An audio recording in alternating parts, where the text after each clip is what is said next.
নতুন রাস্তা তৈরিতে তৃণমূল নেতার কাটমানি চাওয়ার অভিযোগ। কাটমানি না দেওয়ায় ঠিকাদারকে মারধর করে অঞ্চল সভাপতি শ্যামল খিলারি। তৃণমূল নেতা রথিন মাহাতো বলে অভিযোগ, টাকা চাওয়া ও মারধর করা হয়েছে বলে ঝাড়গ্রাম থানায় অভিযোগ দায়ের করেছে ঠিকাদার সংস্থা। আমার নাম সঞ্জীব ধন্যবাদ। আমার অভিযোগ হচ্ছে আমাদের আজকে মোহনপুর মুন্টিবাগামে ঢালাই রাস্তায় কাজ চলছিল জেলা পরিষদে। ওখানে আজকে সোমবার ওখানে জেলা পরিষদের জুনিয়র ইঞ্জিনিয়ার চেকিংয়ের জন্য যায়। তো সেখানে গিয়ে ওনারা সব কিছু দেখেন, আমাদের কাজ শুরু করার মুহূর্ত, এবং সেখানে পটাশিমুল গ্রাম পঞ্চায়েতের অঞ্চল সভাপতি শ্যামল খিলাড়ি ওনারা দলবল নিয়ে আসে এবং কাজটি বন্ধ করে দেয়। ওখানে ছিলেন রথিন মাহাতো মহাশয়, আর ছিলেন ওখানে সব কর্মীবৃন্দ।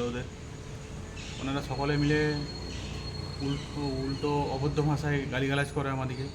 তো প্রাণনাশেরও একটু হুমকি দিয়েছে যে ওখানে নাকি মেরে ফেলবে আমাদের।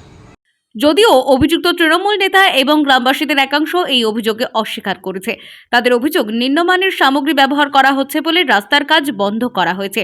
জেলা পরিষদের 1,30,00,000 টাকায় মোহনপুর স্বাস্থ্যকেন্দ্র থেকে গোবিন্দপুর বটতলা চক পর্যন্ত 2 কিলোমিটার রাস্তা ঢালাইয়ের কাজ শুরু হয়। রাস্তার কাজ শুরু থেকেই কোনো নিয়ম মানছে না বলে অভিযোগ ঠিকাদার সংস্থার বিরুদ্ধে। নিম্নমানের সামগ্রী ব্যবহারের অভিযোগ, কাজ বন্ধ করে দেওয়া হয়েছে বলে বক্তব্য ওই অভিযুক্ত নেতা ও গ্রামবাসীদের। কি অভিযোগ রয়েছে? অভিযোগ রয়েছে রাস্তা সরকারি শিডিউল মেনে কাজ হচ্ছে না।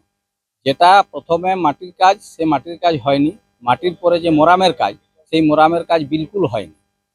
গ্রাম পঞ্চায়েত থেকে আমরা যে মোরাম ফেলেছিলাম তার উপরেই এরা ওটাকে লেবেল টেবেল করে সেইটাতেই পলিথিন বিছিয়ে ঢালাই শুরু করেছে। এইবারে ঢালাইয়ের কাজে ব্যবহৃত যেসব সামগ্রী, চিপস, সিমেন্ট, বালি, সবই নিম্নমানের। যে গুটি দিয়ে কোনোদিন রাস্তা ঢালাই হয়নি, 40 mm ডাউন বড় বড় গুটি, সেই গুটি দিয়ে ঢালাই হচ্ছে। সিমেন্ট হচ্ছে সাদা ব্যাগ, ব্র্যান্ডেড কোনো সিমেন্ট নাই।